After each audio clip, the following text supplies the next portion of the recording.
Senior Health Program Officer, Mr. Aaron B. Decena. Nandito rin po ang Health Emergency Management Bureau Health Program Officer na si Ms. Jillian Marie Camilling. At isa pa rin po kasama sa ating Disease Prevention and Control Bureau, Dr. Clarissa Fernandez. Of course, hindi rin natin dapat kalimutan ng ating mga katuwang mula sa iba't ibang ahensya. Mula sa Metropolitan Manila Development Authority, MMDA Enforcement Group, walang iba kundi si Attorney Victor Maria D. Nunez. Mula naman sa Department of Transportation or DOTR, Undersecretary for Road Transport and Non-Infrastructure, Yusek Ramon G. Reyes. Kasama rin natin ngayon ang Highway Patrol Group, NCR. Police Senior Master Sergeant Christopher A. Haway. Nandito rin ang ating Land Transportation Office NCR Training Facilitator, Mr. Joey F. Iap. Mula rin sa DOTR ang Traffic Safety Training and Advocacy Section, Ms. Beverly Seballa. Mula pa rin po sa LTO-NCR, ang Head ng Traffic Safety Unit, Ms. Rosalyn Villaruel. Siyempre, nandito rin ang ating Philippine Statistics Authority NCR, Supervising Statistical Specialist, Mr. Abzurahan Miguel. Mula pa rin po sa PSA-NCR, Statistical Specialist 2, Ms. Apple J. P. Ore. Bago natin makalimutan, partner, gusto rin po namin batiin mula sa Department of Health Central Office, mula sa Health Promotion Bureau, Ms. Jeremy Cabero. And of course, mula po sa United Women Who Ride Incorporated, Vice Chairman, Ms. Julia Hatico. And last, sa Department of Public Works and Highways, Engineer 4, Ms. Judith Tagle. Muli, maraming salamat po sa inyong pagdalaw. At bilang hudyat ng pagbubukas ng ating programa, ating pakinggan ang isang mensahe mula sa lider ng kalusugan sa Metro Manila, Mr. M. Tan.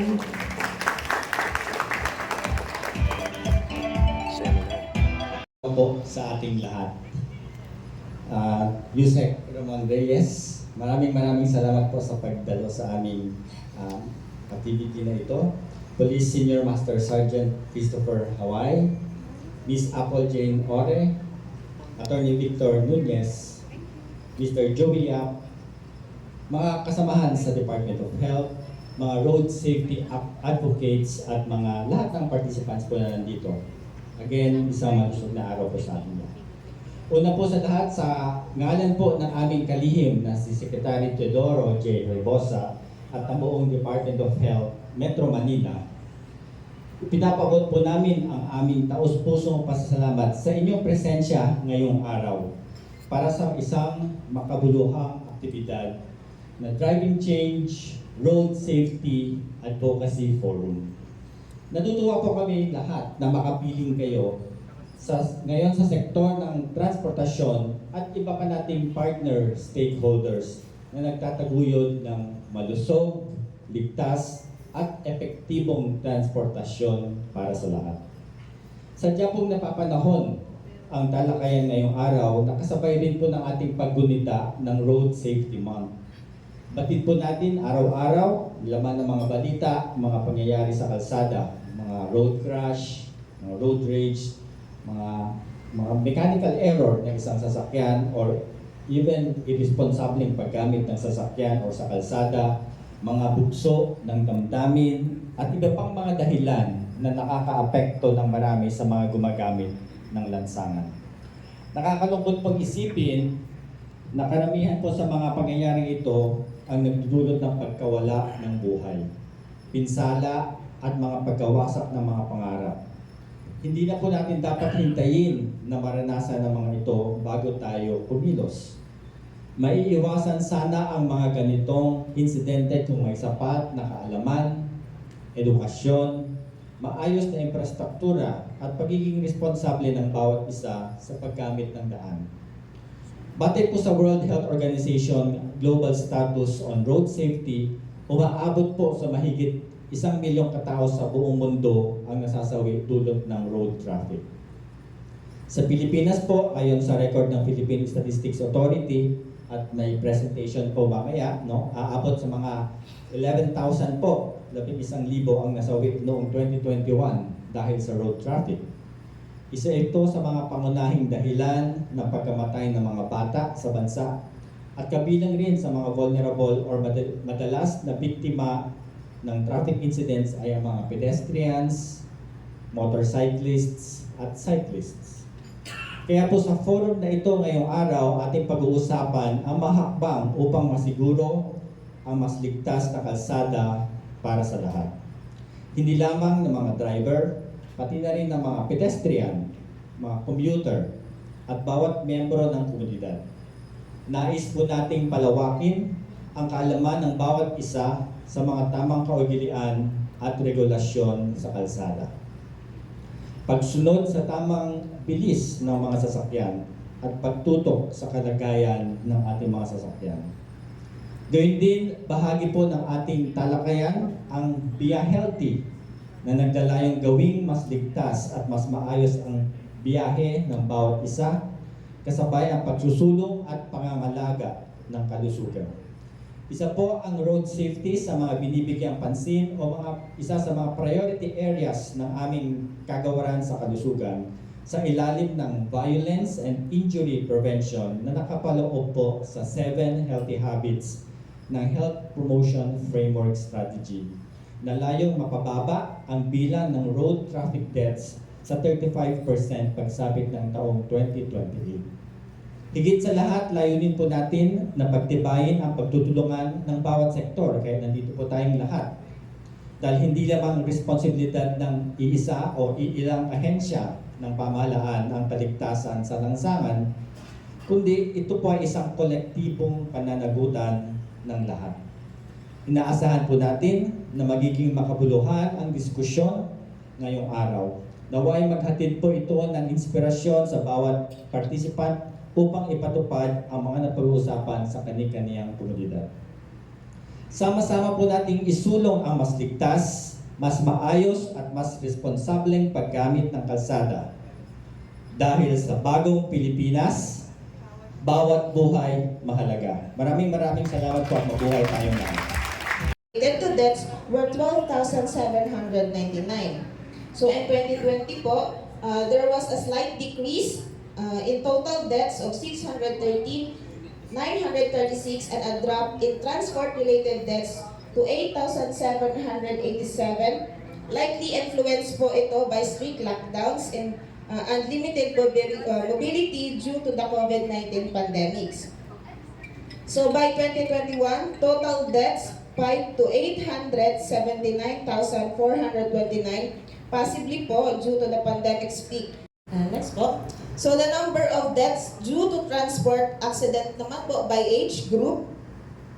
So individual age 20 to 24 years old recorded the highest number of deaths with 1,721, followed by those aged 25 to 29 years old with 1,497.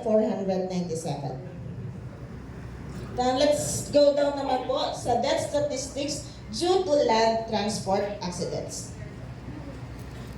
So, for the percent distribution of deaths due to transport accident by major grouping, the data shows po that the majority of transport accident deaths from 2019 to 2023 were due to land transport accidents. So, in 2023 alone, land transport accident accounted for 99.58%.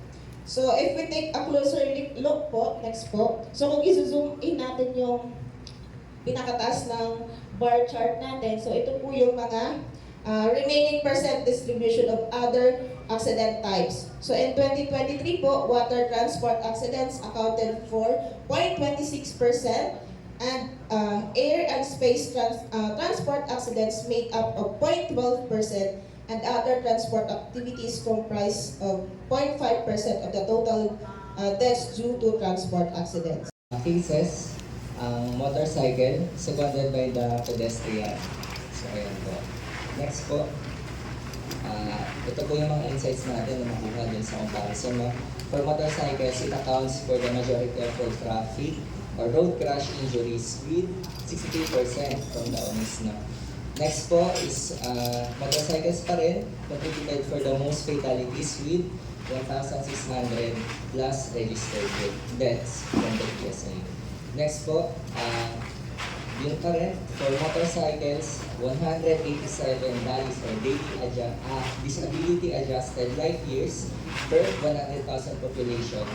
Ang pinakamataas ay yung motorcycle pa rin. So, next po is for the pedestrians, second most affected group with 8.5 of the injury cases. So, ang layo po ng gap niya from the motorcycles to the pedestrian. No? So, from 63, kung i-compare po natin yung onis, ang sumunod ay 8.5% na lang.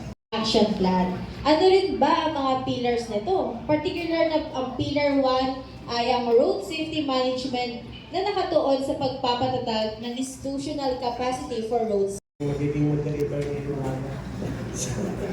Good morning, Yusek, sa lahat ng ating kapwa-kawani and all the other stakeholders ng transport group. Good morning po. So, meron na po pala silang pre-approved set of questions. So, number 1, para po ito kahit sino pwede sumagot sa kanilang katanungan. For the particularly sa Road Safety Action Plan, perhaps this is for the DOTR. Ano pong pinaka-challenging na sa implementation ng Road Safety Action Plan? Perhaps ano ba yung pinakamatinding balakid sa pagpapatupad ng Road Safety Action Plan sa ating bansa? Yusef. Ayon po sa aming napaka-iksing panahong pag-aaral, kasi yung pong Road Safety Action Plan, sa loob po ng aming 2 buwang pagsisilbi sa DOTR, naka-line up na po talaga yan sa aming review. Sinimulan po namin reviewin yung public transport, kasama po ito sa aming pag-aaral na gagawin. Napabilis lamang po tulad ng kinikwento kanina dito sa mga kasama ko sa mesa dahil sa mga aksidente recently. So sa Secretary Binso ay hindi na naghintay at nagbuo kagad ng task force for road safety. Sir Aaron B. Desena.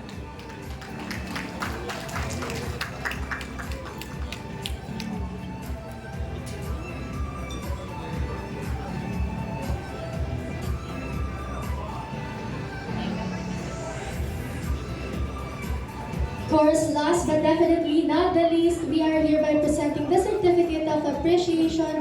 Yes, thank you so much po, Attorney, for moderating. Kahit surprise.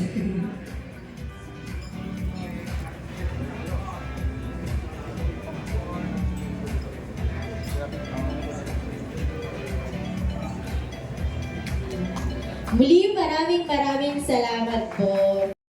Crowd para po dun sa ating call to action. Dito na lang yung videographer natin. Okay.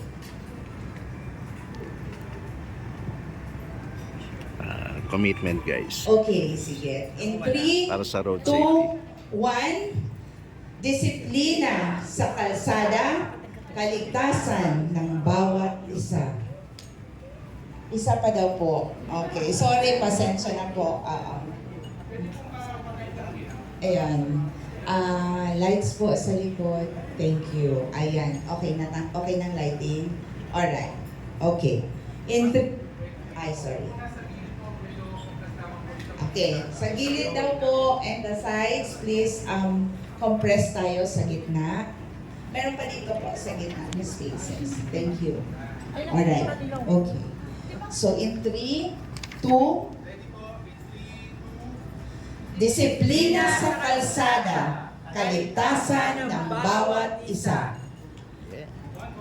Okay,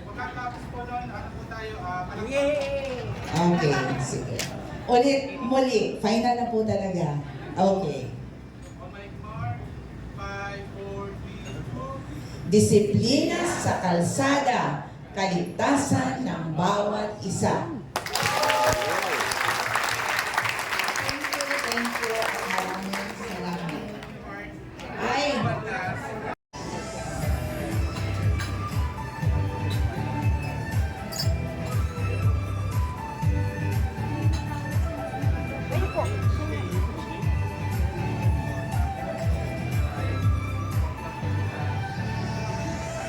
Kasama natin ang HPG, DOTR Health and MMDA yan dito.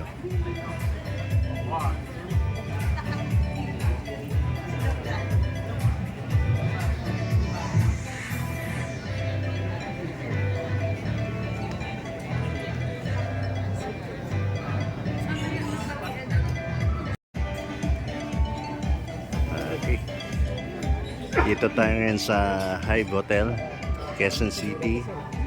Malapit lang to sa Timog.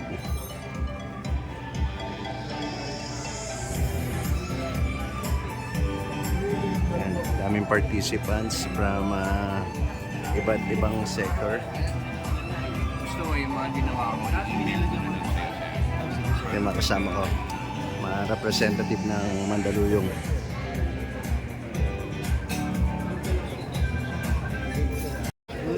Yun. Commitment.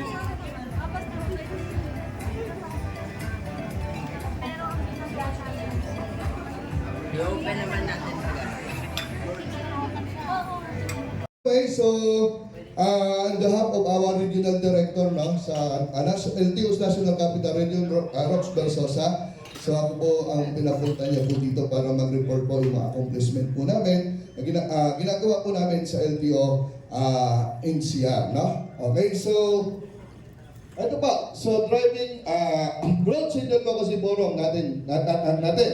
Okay, so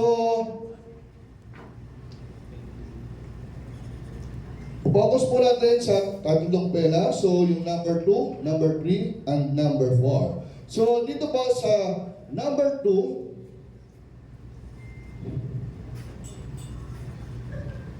dito po sa number 2, ito po yung about doon sa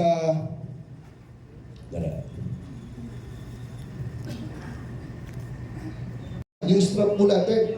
Kasi po, baka mamaya tumilapot pong ating mga helmet po na yan, walang suporta po ang ulo po natin. Okay? So, dapat may mga gear din po tayo. Pag matumba, meron po siyang depensa sa atin. Dahil sumunod, no? So, dapat din po, no? Tingnan din po yung sakay po natin. Nasa condition po ba? Okay? Then, lagi natin ina-advise din po sa atin sa mga nagmamaneho ng motor, lalo-lalo na po kung sa gabi, dapat magdadalhin po tayo ng reflectorize sa ating katawan. Bakit? Kasi po, hindi po tayo nakikita. No? Hindi po tayo nakikita. Okay, sumunod po kaibigan. So, pagdating naman po sa 4 wheels, ito naman po siya. Dapat ikutan mo muna sa gagawin ninyo. No, hindi yung pagkakuha ng susi, in-start mo na kagad, pinaalis mo na kagad. No? So, dapat first thing first, motor vehicle roadworthiness. Sabi ko nga po, pag wala sa kondisyon yan, nalalapit ka sa disgrasya. No? So, ikutan mo muna. Actually po, meron pong highway patrol ng araw, Blue Baggage, acronym po yun. So ngayon po, ang LTO po, may ginawa po ngayon, ang ginawa po ng LTO, Dr. Blue Vaccine. Yan. So, yan din po, may meaning din po yan. Okay. Unang-una po, check po ninyo, driver's license po natin. Yan. Driver's license po natin. Valid po ba or effective? Okay? So, take note, meron na tayong memorandum circular po ngayon na pag once na hindi mo dala ang inyong driver's license, pwede po ninyong gamitin ang LTMS portal po natin as temporary license. Okay? So, dapat po bubuksan po natin ng live po yan kay LTO, kay enforcer. No? Halimbawa, nagtanong kayo, sa driver's license mo, naiwan ko po sa bahay. Okay, so ngayon, buksan mo yung LTO portal po ninyo. Okay? Bubuksan mo ng live. Hindi po pwedeng si picture, hindi po scan copy ng kanyang electronic driver's license. Kailangan bubuksan ng live. Ngayon, ang tanong, Sir, paano kung wala akong load? So, hindi ko na masagot po ninyo. Sir, pwede po ba akong mag-hotspot kay enforcer? Ay, depende na kay enforcer yun, ha? Okay, hindi ko nasagot po yun. Okay, sumunod po kaibigan. So, tingnan din po ninyo. Letter R as in driver registration natin. Check din po ninyo. May rehistro po ba? Yeah. Next, sumunod po kaibigan. So, ito rin po. Letter B as in battery. Yan. May battery po ba? Okay, malakas pa po bang battery? Okay, bigyan ko lang kayo ng konting tip ha. Kasi minsan po kasi nangyayari po, kalagitnaan ng biyahe, namatayan ng makina, pag in-start ayaw ng gumana ng battery. Bakit hindi na-check? Ganito na lang po siya. Bago mo banda rin sakyan po ninyo, buksan mo muna ang ilaw sa loob. Okay? Tapos, pa-startin mo po siya. Kapag namatay po ang ilaw, bago mag-start, huwag ka munang umalis. Anong ibig sabihin? Mahina na po ang battery po ninyo. No? Di ba pag malakas ang battery natin, pag bukas ang ilaw, pag in-start mo, hindi po namamatay. Pag medyo mahina na pong battery po natin, pag in-start po ninyo, bukas ang ilaw, ano nangyari? Okay, medyo patay sindi na po siya, kumukulap. Pwede pa ho yun. Pero kung halimbawa, in-start mo, namatay, mahina na pong battery po ninyo, huwag ka munang umalis. Mahirap pong magtulak. Ha? Mahirap pong magtulak. Okay, sumunod, letter L as in lights. Okay, may mga ilaw po ba? Yan. Then sumunod po kaibigan, letter O as in oil. May langis pa po ba?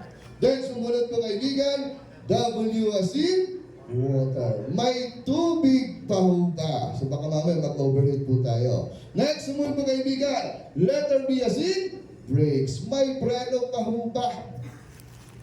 Pero may 5 years na nagmamaneho, tama po ba ako? May 10 years na po ba nagmamaneho sa inyo? Pakitaas po ang kamay. Okay, marami na pala. Magtatanong lang po ako sa inyo, ilan po ba ang preno ng isang sakyan? Ilan po ba ang preno ng isang motor? Ilan? 2, 3, meron pa ba? 3. Meron pa bang additional? Okay, isa-isahin ko ang po natin muna ang preno. Unang preno natin sa sakyan, paa po ginagamit. Anong tawag po natin doon? Foot brake. Pangalawang preno ng ating sakyan, kamay po ang ginagamit. Anong tawag po natin doon? Handbrake. Pangatlong preno ng ating sakyan, cambio po ang ginagamit. Anong tawag po natin doon? Engine brake. Pangapat na preno ng ating sakyan, ginamit ang poste ng Meralco. Anong tawag natin doon? Joke lang, kayo naman, no? Okay, huwag po tayong umabot sa poste brake, ha? 3 lang po ang preno ng ating sasakyan. Okay, kailangan lang marunong kayong gumamit po nun. Okay, halimbawa po, palusong daan po natin, galing po kayo ng Baguio. Pag palagi po niyo yung ginagamit ang foot brake po ninyo, bumibigay po yan. No? So huwag kayong umasa sa foot brake po ninyo. Lagay po ninyo sa second gear, ang cambio po ninyo. Okay? Para kung halimbawa man, bumigay ang foot brake po natin, hindi po siya bubuluso. Okay? Dahan-dahan pa rin po siya at kakayanin po siya ni handbrake. Kasi pag hindi kayo nag-engine brake, bulusok sa sakyan po natin, kahit anong hila mo kay handbrake, hindi na po yan gagana. Ha? So, tandaan po niyo yan. Okay, sumunod po kaibigan, letter A as in, siyempre po, mga accessories, kung tayo man po yung malas-malasin, meron po tayong madudukot. At siyempre po, nandun din po yung hangin ng gulong po natin. No? So, kailangan, sakto lang po hangin po niya. Okay? At dapat po, hindi put-put ang gulong po natin at tignan din po ninyo kung ang gulong po ninyo ay expired na. Nag-expired po ba ang gulong? May nakalagay po ba sa gulong kung kailan po sa mag-expired? Meron po ba? Wala? Wala. Ano po nakalagay po doon? Parang hindi nakalagay okay, ano po nakalagay doon? Ang nakalagay po doon, kung kailan po sa date, manufacture. Ang alam mo po, 5 taon naman po ang gulong po natin. Okay, sumunod po kaibigan, letter G as in gas. May gasolina pa ho ba siya? Then sumunod, letter S sa sin, steering po natin. Mabigat po bang manubela po natin?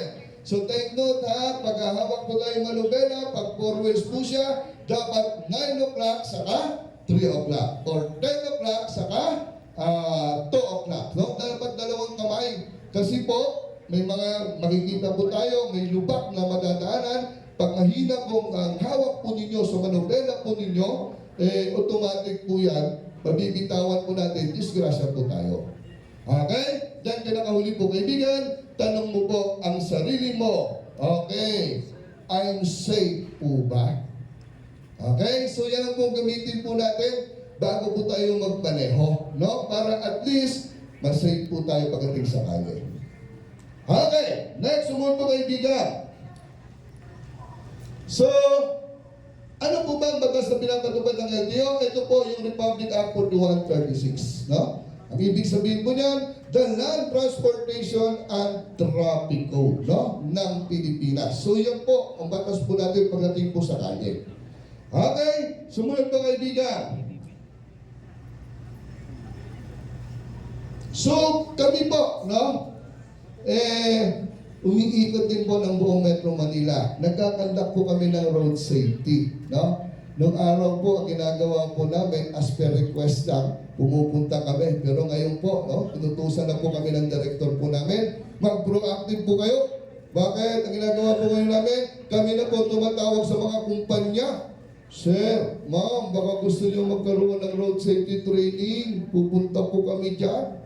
Yan, so parang ganoon po siya. Yung problema naman, may mga private company po tayo, mas gusto ang operation kaysa sa safety.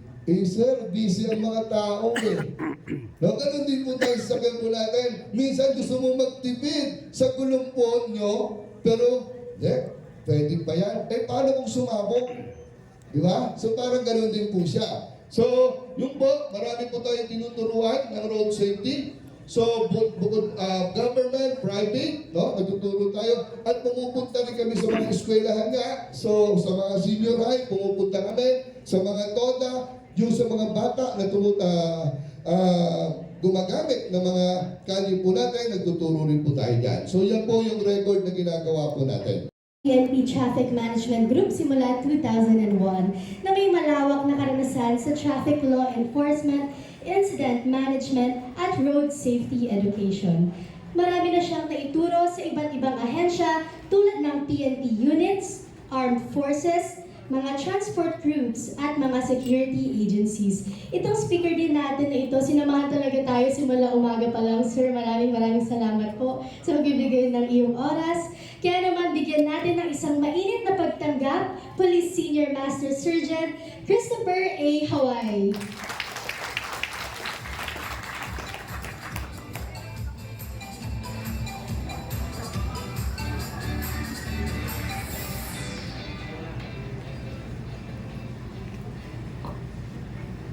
Good afternoon, everyone.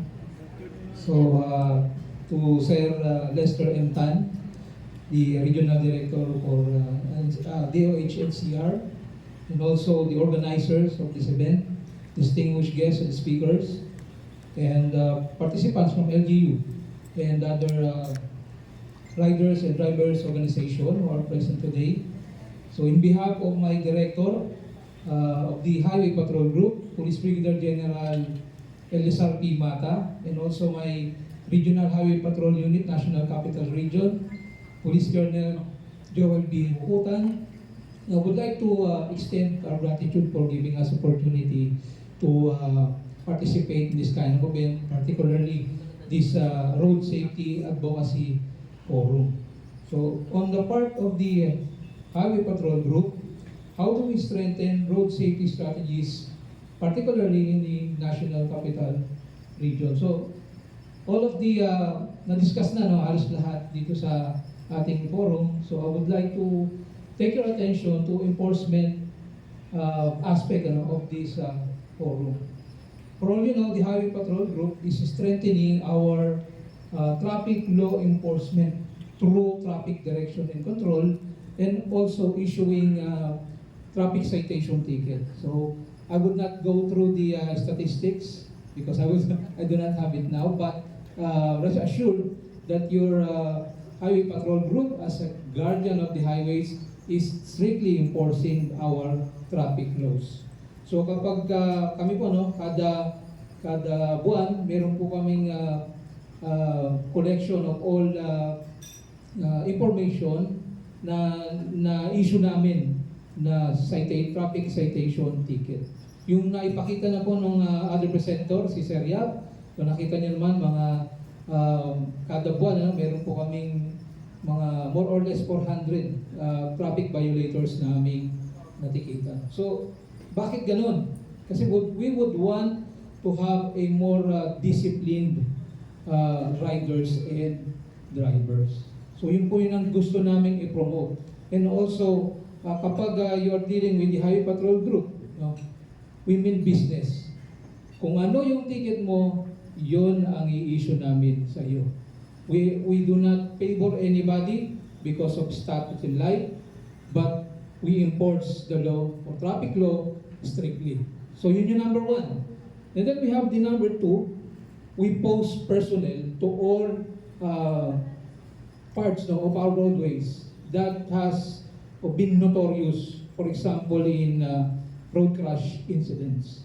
For example, dito po sa ating Marilaki, diba? Napakarami pong mga road crash incidents dyan involving the motorcycle riders. So we posted our men there.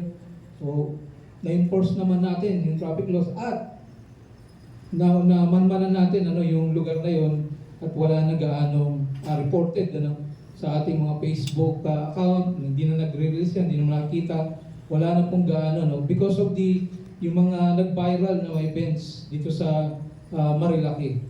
So yun po yung aming prevention para hindi na maulit yung mga ganitong klaseng road crash incident.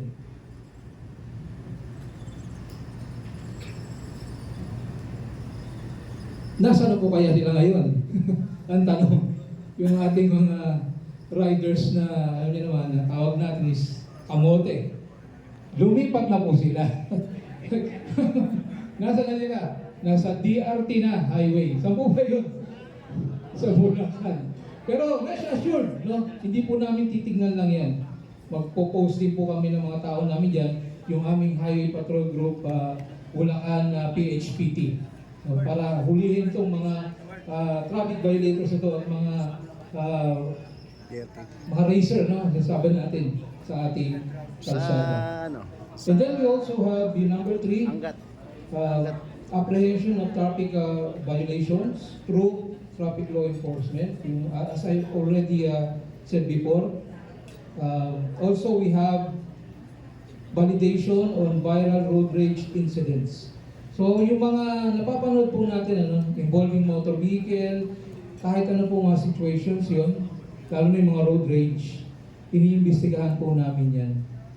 So halimbawa po yung viral video na involving yung number 8 na driver ng sasakyan na yon sa Jollibee yata yun. O yun, merong isang motorista doon, nagalit siya, sinabihan niya na, paraling kita diba? So yun, inimbestigahan din po namin yun.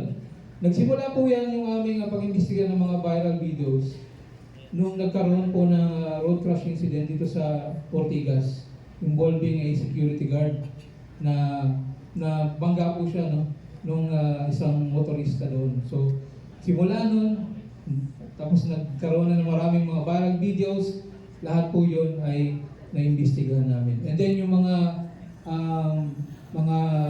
sinasabi natin na yung karera sa kalsada, yan po, inimbestigahan din po namin yan. Sadly, ang mga involved po talaga doon, mga kabataan. So kung nakita niyo po sa ating mga statistics kanina, sino ba yung mga involved sa road crash incidents. So yan po yung mga 15 years old to 20, 21, hanggang 30, at to the maximum age of those drivers.